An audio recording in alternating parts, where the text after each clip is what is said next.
and welcome to the first video of 2019! I'm wishing you the best for this new year. And we're going to start the new year with music, because we're going to make the boombox today. I don't know if you had the opportunity yet to try the boombox, but I think it's a pretty cool item. What do you think about it, guys? To make the boombox, you will need dark gray and black. Also, you're going to need a third color, but this one you can pick which one you like, because if you look the video, you can see that the radio is changing from many different colors. So just pick the color you like the best and go with it. I was a bit worried when I started to make this one because I had almost no dark gray left, so I was really hoping I had enough to make it. If not, in worst case, I was thinking of using a silver color, because I think if you don't have dark gray, you can use silver color.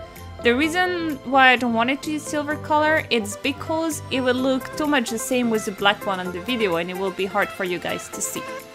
Then here I'm using the third color. It's that one that you can pick whatever you like.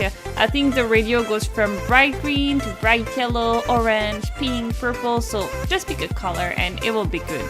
For mine, at the end, I decided to go for the translucent aqua. It's a light blue. And here is a few examples of what you could have made. And voila, we're done for today. Before I go, I wanted to thank you all for being more to join the channel. I really appreciate it. Also, welcome to all the new ones. And yeah, thanks for your support. I hope I will see you in the next video. Have a nice day. Bye bye.